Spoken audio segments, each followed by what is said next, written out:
Hi, I'm CF3 Loyal, still staying at home every other Saturday, bringing you the latest quintessential Rangers vlog. I'm going to keep it short, sweet and simple tonight. No gadgets, no distractions. It's match day 9, the score was Motherwell 1, Rangers 5. So we're going to just talk through some of the discussion points. The first one I want to talk about is the starting 11. There was 3 players in particular I want to focus on. First of all, in goals, Alan McGregor. Anyone who watched my vlog after Willem 2, or as my mate slaughtered me for, Willem 2, I said Alan McGregor rightfully claimed his place as a Rangers number 1. So therefore it was no surprise to me to see Alan McGregor retain his position as the Rangers number 1 goalkeeper against Motherwell. Secondly, there was a surprise in terms of the personnel changes from the Willem to Willem 2 game. First of all, there was Calvin Bassey at left back. A first league start for Calvin Bassey, and got to say he was very, very solid. To the point where I would say that if he ever needs to step in for Barisic, then I would have absolutely no concerns. Then there was Jordan Jones. I'm going to come on to Jordan Jones a little bit later in the video, but I was delighted to see Jordan Jones start. I'm then going to talk about the 2 penalties. It was great to see those 3 special words. Penalty to Rangers. A couple of points on the penalties. First of all, penalty kick taker James Tavernier retained his position as our penalty taker after scoring the penalty against Willem 2. And again, 2 very cool, calm, composed finishes. Once again, in James Tavernier's words, I think it was after Willem 2 when he said that he just wants to do whatever he can to help the team. Thank you very much, skipper. But there's a bit of controversy about the Rangers penalties, and I've got a couple of points to address about the Rangers penalties. The first thing, for all the conspiracy theorists that seem to think that Rangers get all these penalties, that was our first and second penalties in the league since the 27th of October 2019. Secondly, let's look at the rulebook and focus on some of the decisions that have been made south of the border this weekend. The rulebook quite clearly says that your hands need to be in a natural silhouette. So that means if your hand's out here, or you're positioning your elbow like that, it's a penalty. Sorry, Michael Stewart, that's called biomechanics. Something like that anyway. It's amazing how much interest there's been in 2 penalty decisions given in a Rangers game. When the game was already won, we won 5-1. It's amazing and surprising at the same time that there wasn't the same interest when Martin Boyle created a goal that was clearly offside, that meant that Rangers dropped 2 points.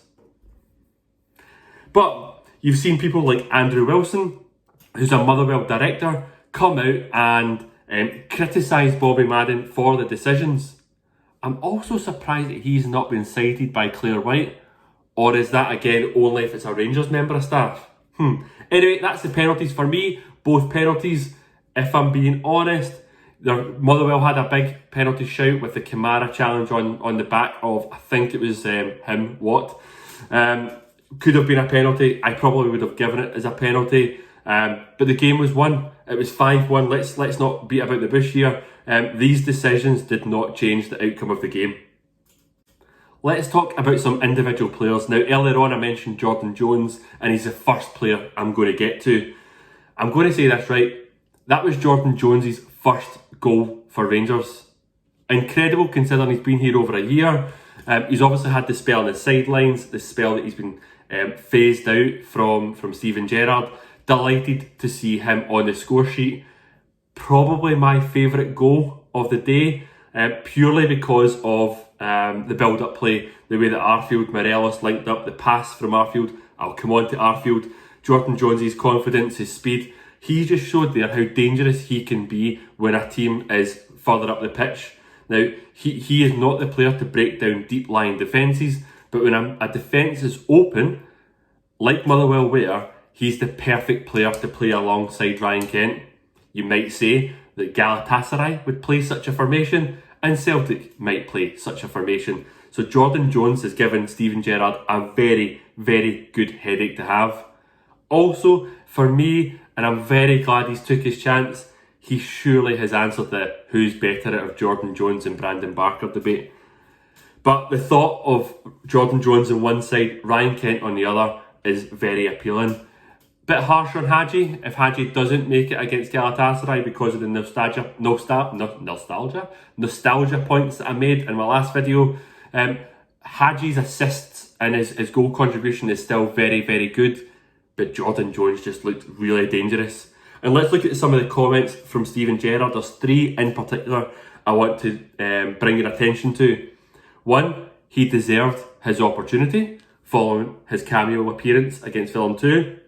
Great to see him take that chance and then the chance against Motherwell. That is a real Jordan Jones. If that Jordan Jones turns up on a regular basis, he will be an excellent and a key player for Rangers. And then lastly, he seems focused with his head down. That's what I want to hear. You know, Gerrard clearly looks like a manager that doesn't like a bit of carry on. You know, we've seen it with Kyle Lafferty, phased him out. We've seen it with Jones initially, phased him out. When Jordan Jones is focused, he's got his head down and he's playing at that level, he gives Gerrard that selection headache. Well done, Jordan Jones, neighbour. Delighted for you. Keep going. That's the message. Then we've got Cedric Itten. Now, Itten's had his doubters, and I've got to say he hasn't really shown up very well. But as I've been saying throughout my vlogs, he's young and he's foreign. He's playing in a new league in a new country. We have to give him a chance and time. And for me, when he came on that pitch, there was a few moans and groans. That's how you silence your doubters. And like the Jordan Jones goal, I loved watching the players' reaction. Rangers uploaded a video today to their Twitter account, which shows behind the goals footage of the player reactions, and you can clearly see it with Jordan Jones. He looks a very popular figure in the dressing room. The players were very, very happy for Jones. Same can be said for Cedric Itten. For me, that takes a bit of pressure off him. There was absolutely pressure on Cedric Itten. Every striker wants to get off the mark, get a goal for their new club. That'll do his confidence the world of good and allow him just to concentrate on his game. But he scored 2. They came in buses for him, a bit like the penalty kicks. The first goal was a touch of class. Again, brilliant pass from Arfield. It was actually created from Tav again, bursting forward. Brilliant performance from our captain. I'll come on to Arfield a wee bit later. Great pass from Arfield into Itten. Great touch and then an exquisite finish. As I said earlier on, Jordan Jones' goal was my favourite.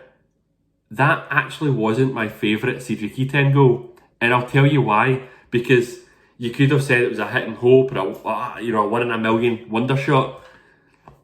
His second goal is what I want our strikers to be doing. It's what Jermaine Defoe has built his entire career on.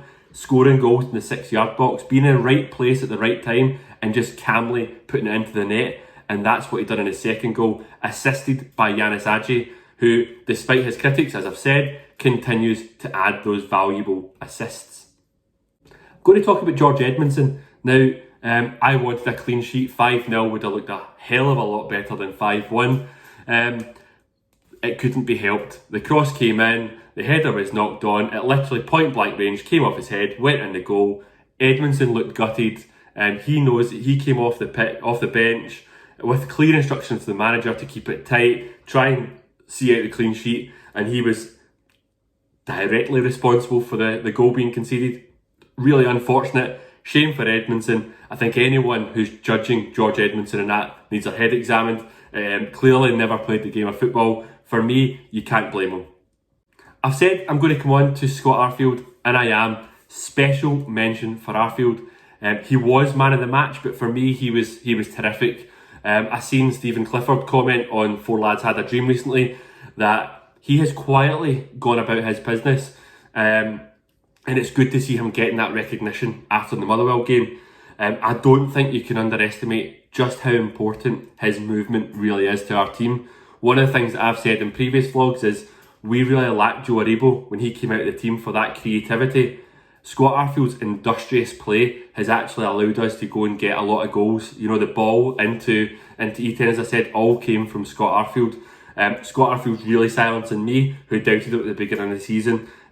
Massive credit to you, and special mention, as I said.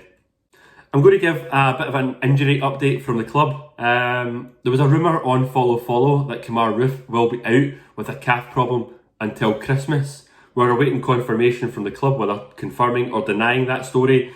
But I did notice on Instagram today that Kemar Roofe and Joe Aribo were both in light training at Auchenhowie doing some weights. So hopefully it's not as serious as it's rumoured on Follow because we need these players back post-international break.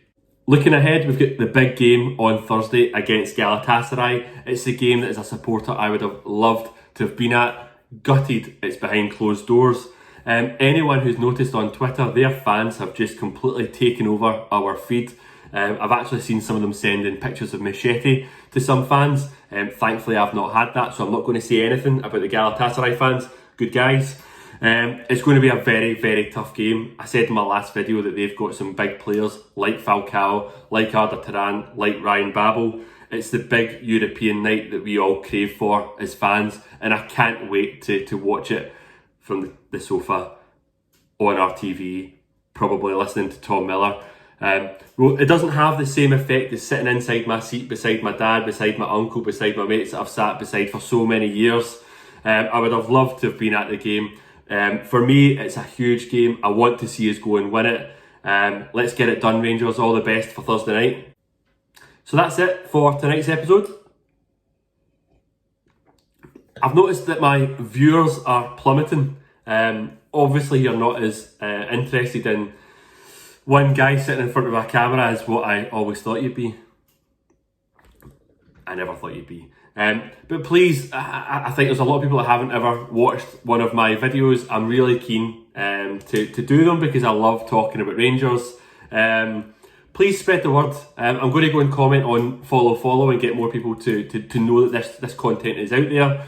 But would appreciate everyone who watches it if you could share on Twitter and other social media channels. Please spread the word. I'm really keen to get additional viewers. Otherwise, my sub 100 views is looking a little bit sad. But that's it for tonight's episode. Thanks very much for watching. I'm CF3 Loyal. Stay safe, stay staunch.